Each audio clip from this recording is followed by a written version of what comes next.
Assalamualaikum warahmatullahi wabarakatuh.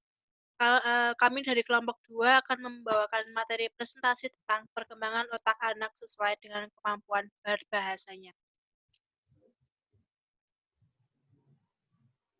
Kelompok 2 terdiri dari Nabila Salma Khairunisa, NIM 21014188078, Ifatul Muawanah, NIM 21014188085, Gilang Pradana 21014188040, dan Erwinda Mustika Ningtyas 210141810.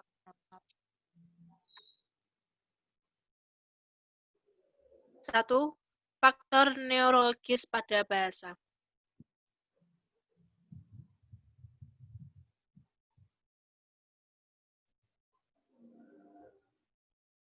Sebelumnya, neurologi itu merupakan ilmu tentang urat syaraf ya.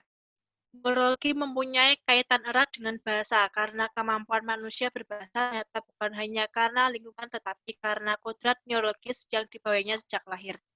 Bahasa dan bicara membuat manusia berbeda dengan binatang. Perkembangan bahasa dan bicara merupakan indikator penting perkembangan seorang anak.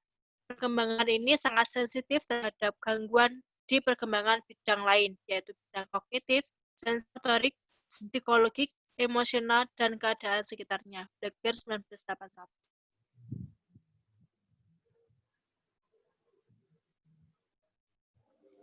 Dari struktur serta organisasi, otak manusia memegang peran yang sangat penting dalam bahasa.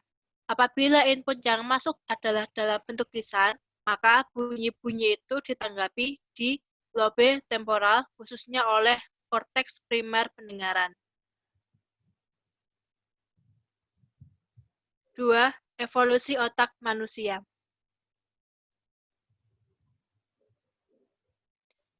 Evolusi otak adalah perubahan secara perlahan fungsi otak, baik itu dalam proses pengenalan, emosi, ingatan, pembelajaran motorik yang merupakan perubahan sifat-sifat yang terwariskan dari generasi sebelumnya yang berlangsung secara bertahap. Otak manusia telah mengalami evolusi otak atau perubahan secara perlahan fungsi otak dari yang sederhana menjadi yang paling rumit.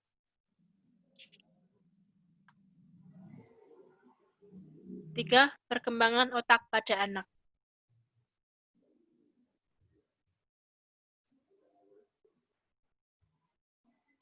Tahap perkembangan otak pada anak. 1. Pembentukan tabung neural. 2. Proliferasi seluler.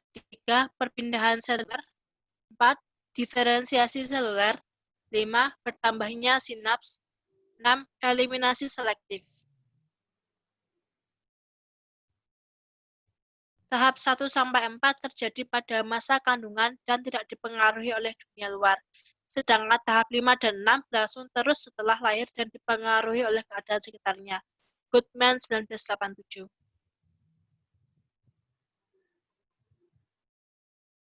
4. Perkembangan traktus vokalis.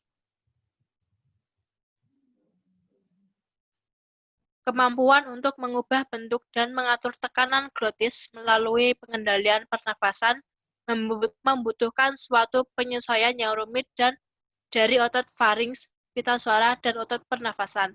Kemampuan ini akan timbul sekitar umur 7-8 bulan pada waktu si anak mulai berletter atau babel. Lenneberg 1967. Sebelumnya berletter itu seperti berkata-kata terus-menerus, tapi tidak tahu maksudnya seperti apa.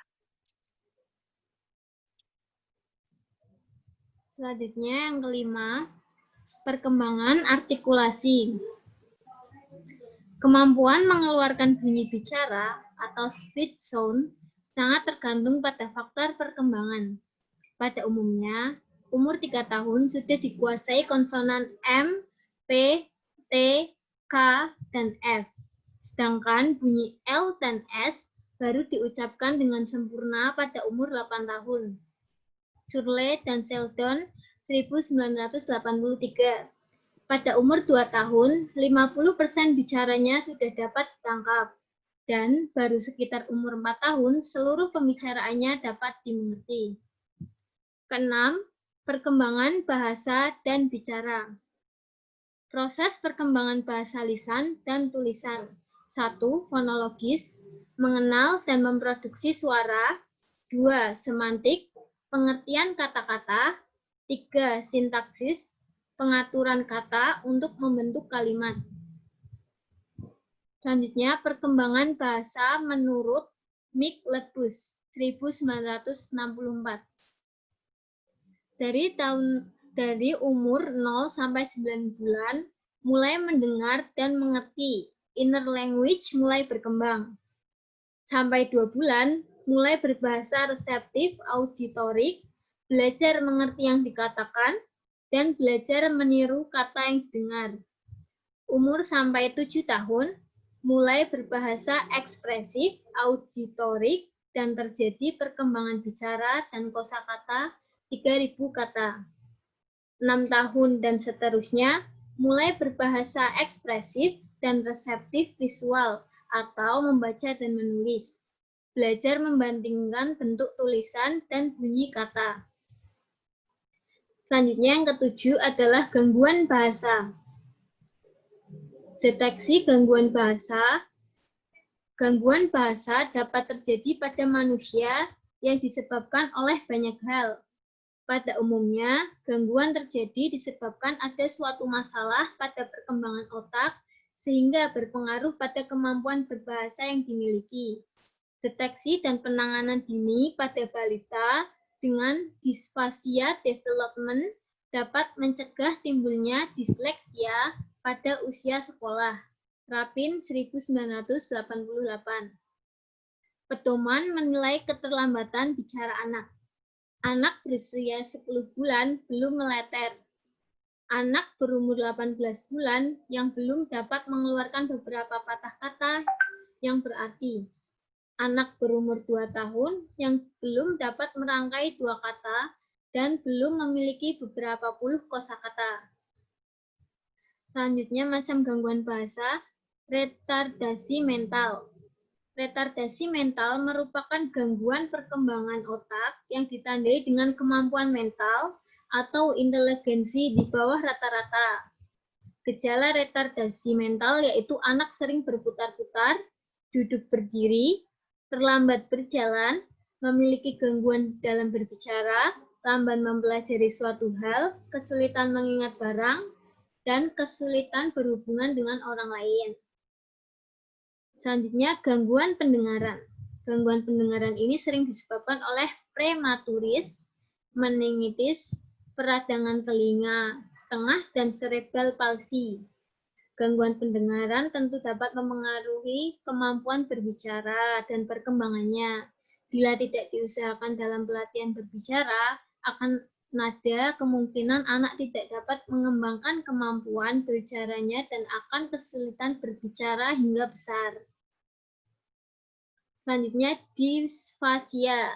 Disfasia adalah gangguan komunikasi pada balita akibat kegagalan dalam perkembangan bahasa. Sedangkan perkembangan di bidang lain cukup baik. Rapin 1988. Anak-anak ini mempunyai IQ normal, meskipun mata dan telinga mereka cukup baik.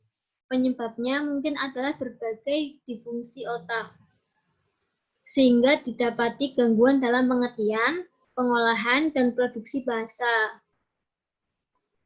Afasia. Afasia merupakan gangguan wicara yang disebabkan oleh stroke. Meskipun ukuran otak hanya maksimal 2% dari seluruh ukuran badan manusia, dia banyak sekali menyedot energi, diantaranya 15% dari seluruh aliran darah dan 20% dari sumber metabolis tubuh. Apabila stroke terdapat pada hemisfer kiri, maka akan menyebabkan gangguan pada belahan kanan, dan sebaliknya. Biasanya kerusakan pada hemisfer kiri mengakibatkan munculnya gangguan wicara tersebut disebut dengan afasia atau apasia. Sekian presentasi dari kelompok kami. Wassalamualaikum warahmatullahi wabarakatuh.